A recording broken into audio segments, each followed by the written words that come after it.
Se dice que una mentira puede encubrir rastros, pero jamás borrar los que ya dejó atrás. El sospechoso permanecía sentado, con voz firme y mirada fija. Repetía: lo vi en el teléfono, aparecía en el puesto 20. Me mandó un mensaje diciendo que iba a Georgia, y yo le respondí: de acuerdo, sin fisuras, sin nervios, solo serenidad. Pero el detective se inclinó hacia adelante, con un tono bajo y controlado. No hay manera de que tu padre se haya marchado de allí para desaparecer el resto de su vida, dejando su billetera, su dinero y su coche atrás. Eso simplemente no ocurrió. Esa sola frase desmoronó toda su historia. Fue el principio del fin. La teoría de la violación de expectativas entró en juego, golpeándola desde un ángulo para el que no estaba preparada. Su versión de los hechos no resistió el análisis, y desde ese instante su fachada empezó a colapsar. ¿Apuñalaste a tu hija? No. ¿Quién la apuñaló? ¿Quién atacó a tu padre? Yo no. ¿Le clavaste el cuchillo en el cuello? Jamás. Pero las verdaderas preguntas son: ¿quién era esta mujer perturbadora? ¿Qué ocurrió el 18 de julio de 2015? ¿Y cómo los investigadores lograron acorralarla mentalmente con un señuelo perfecto? Se trata de la mujer acusada de asesinar a su padre y a su hija de 6 años en Florida. Bienvenido o bienvenida nuevamente a mi canal. En la pegajosa y sofocante tarde del 18 de julio de 2015, en la apacible ciudad de Lakeland, Florida, dentro de una modesta casa rodante, sucedió lo impensable. Los vecinos recordaron haber visto luces titilar aquella noche, aunque ningún sonido de pelea atravesó las delgadas paredes. Por la mañana, el lugar estaba en completo silencio, como detenido en el tiempo. Los días se transformaron en semanas y un inquietante mutismo persistió. No hubo llamadas, ni pasos, ni risas. El perro de la familia vagaba desorientado y el buzón rebosaba de correspondencia sin recoger, hasta que, durante una extenuante búsqueda en agosto, los investigadores abrieron un viejo cobertizo en mal estado. Dentro, encontraron 2 contenedores plásticos herméticamente cerrados, apilados uno sobre otro. Uno estaba cubierto con una manta infantil de color rosa. Lo que hallaron dentro conmocionó incluso a los detectives más curtidos. Los restos de un hombre y un niño pequeño. Una línea familiar entera, borrada en una sola noche. La policía llevó entonces a la mujer de la casa para interrogarla y descubrir qué había ocurrido realmente. Y hoy analizaremos los elementos psicológicos detrás de ese interrogatorio. Mi papá estaba hablando del bebé. La última vez que la dejó, dijo que quería encargarse de llevarla a la escuela, dijo la mujer, hasta que se portara mejor con él, porque tiene conducta desafiante. Él decía que la policía no podía tocarla, y yo le respondí que sí podían, que son gente con poder. ¿Habías llamado antes a la policía? No, nunca lo había hecho, pero la tenía muy alterada. Luego salió negativo cuando la llevamos al médico, y el doctor determinó que sí, que era algo que ya había visto antes. Ella hablaba con los detectives dentro de la casa donde había ocurrido la tragedia. ¿Cómo llegaste aquí?, preguntaron. Vine porque quería ayuda para encontrar a mi hija. Mi papá envió un mensaje al teléfono de mi prometido. El mío estaba dañado esta semana. Ella debía ir al médico. ¿Sabías qué? No lo sabía. Me llamaron y dije que mi papá se la llevaría, y luego intenté comunicarme con él. Su teléfono sonó, pero sé que cuando se enoja conmigo, suele apagarlo. También me dijo que no entendía por qué le estaba dando tanta medicina. ¿Le dejaste un mensaje de voz? No me gusta dejar mensajes. No soporto su voz. Siempre dice, déjame un mensaje o déjame en paz. No lo soporto. ¿Cuándo fue la última vez que tu hija fue al médico? En julio. Le conté que me daba miedo tenerla en casa, porque entra por la puerta y he tenido que cerrar mi habitación con llave. Susurra por la rendija y me ha amenazado varias veces. No me siento segura con ella. Yo cerraba la puerta y veía su sombra moverse mientras dormía. No quería esperar a que se durmiera para subir las escaleras. No sabía cómo manejar una pistola ni a una niña con discapacidad. Le dije a mi padre, quizás debería entregarla a alguien que pueda cuidarla mejor. Subí, bajé y le dije a mi prometido, ven, cariño, mira lo que hizo. Él salió y me preguntó, ¿qué hiciste? Yo le respondí, no, sé qué hizo. Ella solo decía, no todo se trata de mí. Y yo pensé, nada gira en torno a nadie. Luego insistió en llevarla al médico. Fuimos el lunes siguiente y el doctor dijo, está bien ahora. Pero yo repetía, no, algo anda mal. Le mostré el video, pero ella me respondió, si quieres un vaporizador o un enrutador, tienes que llevarlo a este sitio o a este otro. Así que la llevé nuevamente a la clínica regional, donde todo había comenzado la primera vez. Se suponía que iba a iniciar primer grado. Soy muy protectora, no la dejo salir con frecuencia. Los detectives iniciaron la conversación con un tono calmado, casi amistoso, permitiendo que Shine hablara libremente sobre las dificultades de ser madre soltera y los problemas de conducta de su hija. Esa estrategia busca disminuir las defensas del sospechoso al mostrarse comprensivos en lugar de acusadores. Provoca apertura emocional porque la persona siente que la entienden, no que la interrogan. Háblame de tu relación con ella. Sé que ha sido complicada, dijo uno de los investigadores. Cada vez que trato de jugar con ella o de demostrarle cariño, reacciona mal. Se pone agresiva, aunque no al punto de romperme los lentes o hacer algo grave. Una vez incluso me golpeó en el estómago y empecé a sangrar. Fui al hospital y me dijeron que estaba embarazada, pero no lograron detectar al bebé. Dijeron que lo revisarían más adelante. Le dije que contara conmigo para todo, que quizá podríamos tener otro hijo, aunque en ese momento nuestra relación apenas comenzaba. Tú estabas ahí. Creo que preguntaste por eso. Había pasado poco tiempo desde que se mudó conmigo, tal vez menos de un año. Ella también fue expulsada de la escuela. Tengo un video de cuando comenzó todo, cuando le preguntaban por nuestra relación. ¿Y cómo describirías tu vínculo con ella? Solo quiero concentrarme primero en mi hija y ayudarnos mutuamente unos años antes de pensar en casarnos. Me siento más tranquila cuando estoy con él, pero también quiero cuidar de mi hija por mi cuenta. ¿Cómo definirías tu relación con tu hija?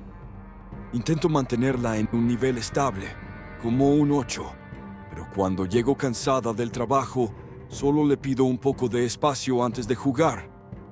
A veces la llevaba a verme, pero empezó a volverse difícil, sobre todo con desconocidos. Si saliera con alguien nuevo, no sabría cómo manejarlo. Él siempre dice, no quiero quedarme solo con ella. Le da miedo que la gente lo malinterprete o lo acuse de algo. Prefiere que ella se quede con su familia. Cuando mi papá le compra cosas, ella está feliz y lo adora. Diría que nuestra relación sube a un 9 cuando está con él. Y ella cree que su abuelo es lo mejor para todos, que su relación conmigo mejora si él la cuida. Así puedo concentrarme en mi pareja sin estar todo el tiempo pendiente de mi hija. ¿Qué ocurrió después?, preguntaron los detectives. El viernes salí desde Orlando. Solo estaba yo, porque él había dormido mal. Recogí a la niña como a las 3 o 4 de la tarde. ¿Y se fueron directo a casa? No, ella quería quedarse con nosotros. Su papá, su mamá y yo vivíamos en una casa rodante aquí cerca. Esa noche, su mamá se fue a dormir y María se quedó dormida también. Entonces le dije, está dormida. No pasa nada si la dejo contigo, George. Yo tengo que madrugar para trabajar, así que la dejé allí. Pero al marcharme, me sentí mal, como si algo no estuviera bien. ¿Tenía miedo?, preguntó el detective. No miedo exactamente. Le había comprado su medicina, respondió ella. Sí, señor.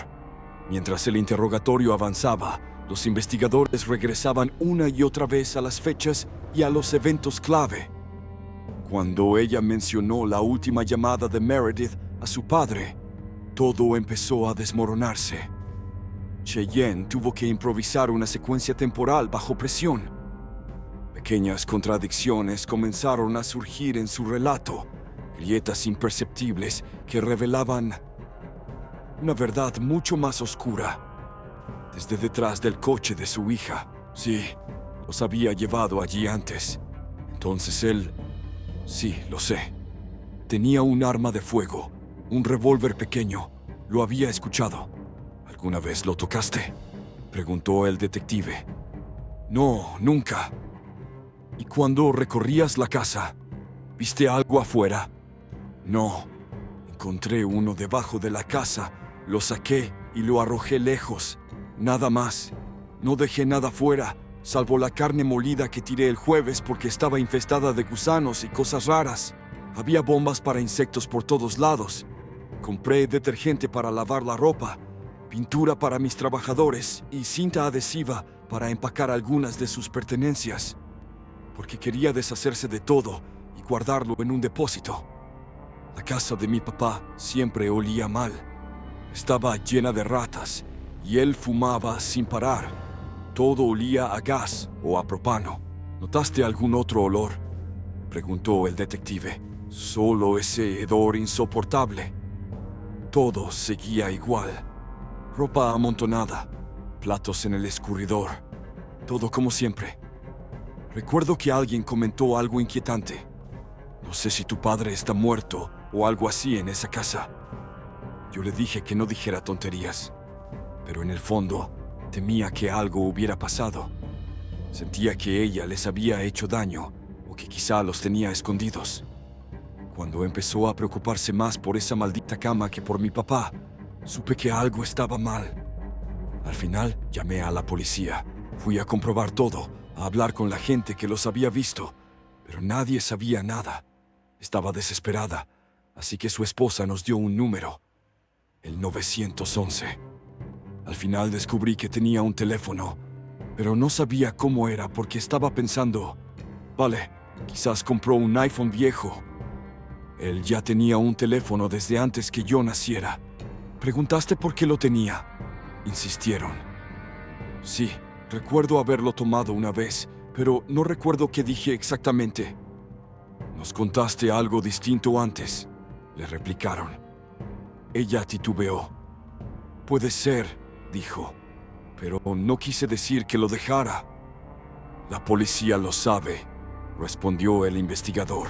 Le pareció extraño que los mensajes de su padre estuvieran vacíos. El detective Josh intervino, bajando el tono. Sé que has tenido una vida complicada, lidiando con tu hija y con todo lo demás. ¿La amas? Los investigadores empezaron a suavizar la conversación, reduciendo el peso moral del crimen. Querían que pensara que entendían lo difícil que había sido criar a una niña con problemas de conducta.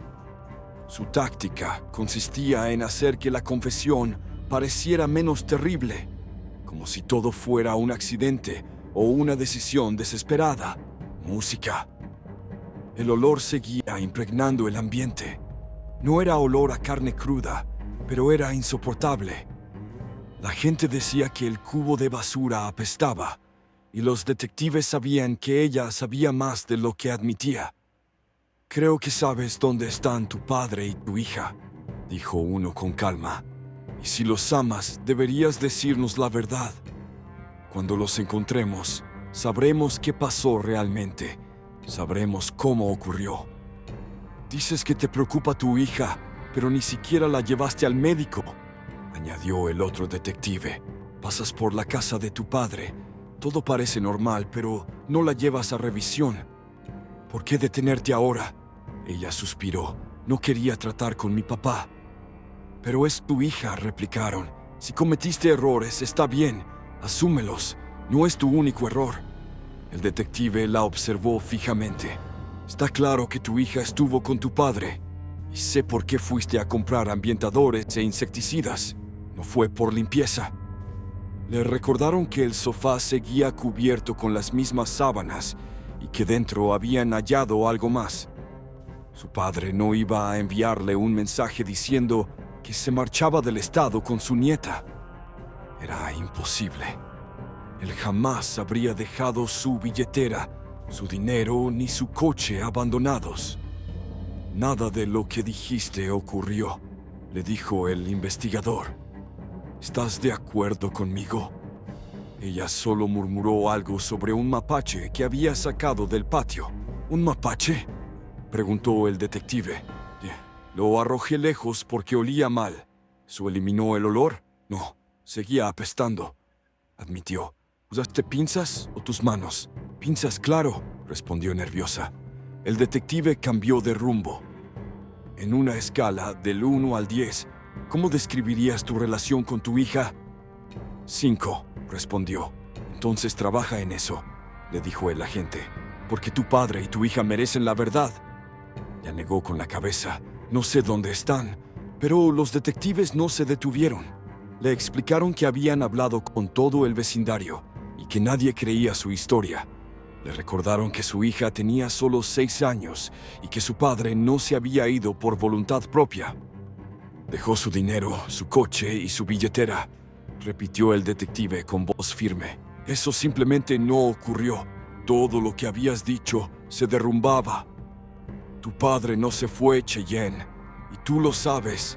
Sabes lo que hiciste, y aunque tengas miedo, esconderlo no cambiará nada. No sé de qué hablan, dijo entre sollozos, pero su voz ya no sonaba convincente. Los muros.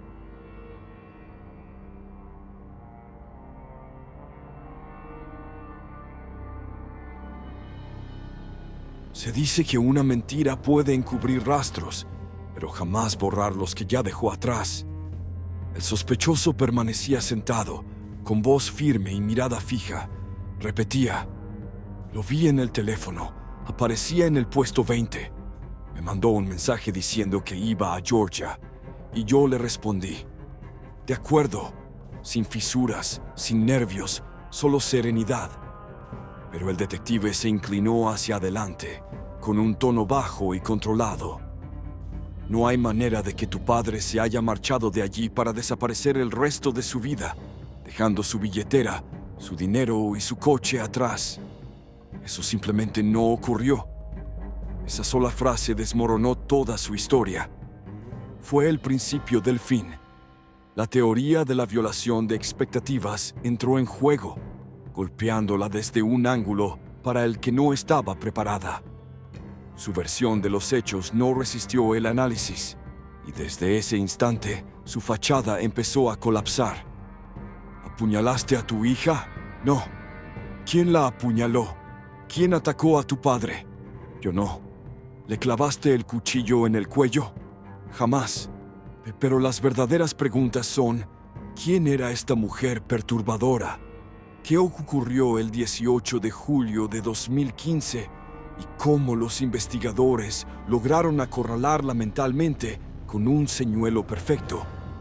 Se trata de la mujer acusada de asesinar a su padre y a su hija de 6 años en Florida. Bienvenido o bienvenida nuevamente a mi canal. En la pegajosa y sofocante tarde del 18 de julio de 2015, en la apacible ciudad de Lakeland, Florida, dentro de una modesta casa rodante, sucedió lo impensable. Los vecinos recordaron haber visto luces titilar aquella noche, aunque ningún sonido de pelea atravesó las delgadas paredes. Por la mañana, el lugar estaba en completo silencio, como detenido en el tiempo. Los días se transformaron en semanas y un inquietante mutismo persistió. No hubo llamadas, ni pasos, ni risas. El perro de la familia vagaba desorientado y el buzón rebosaba de correspondencia sin recoger. Hasta que, durante una extenuante búsqueda en agosto, los investigadores abrieron un viejo cobertizo en mal estado. Dentro, encontraron 2 contenedores plásticos herméticamente cerrados, apilados uno sobre otro. Uno estaba cubierto con una manta infantil de color rosa.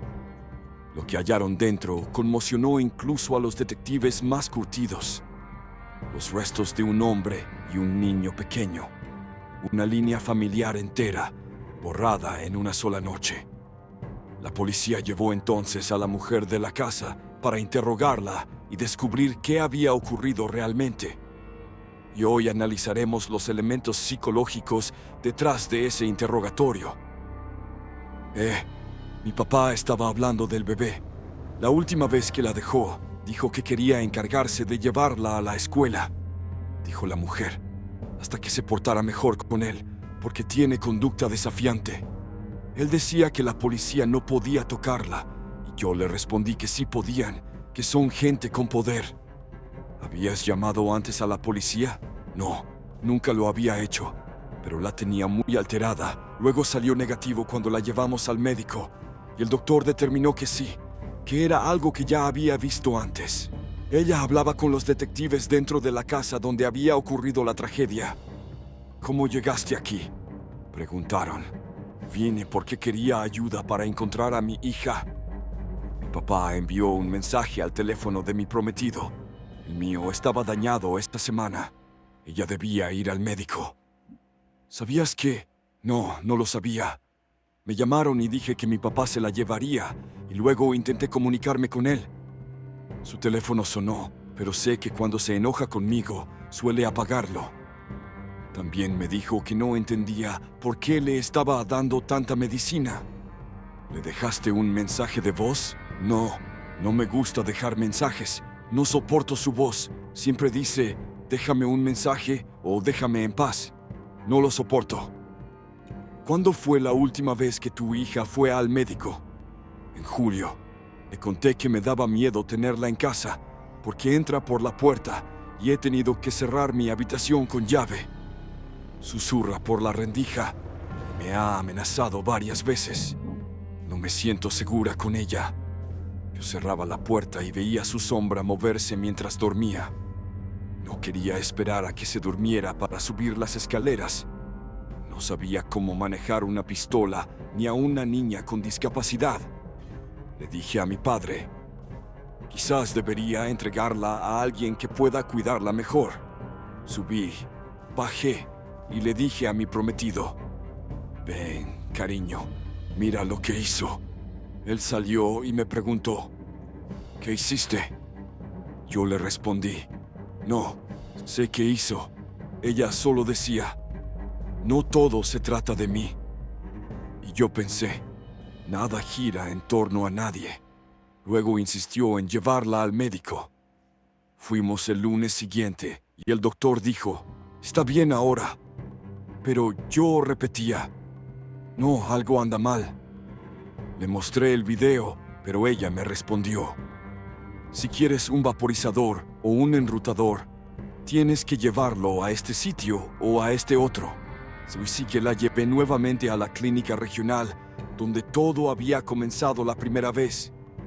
Se suponía que iba a iniciar primer grado. Soy muy protectora, no la dejo salir con frecuencia.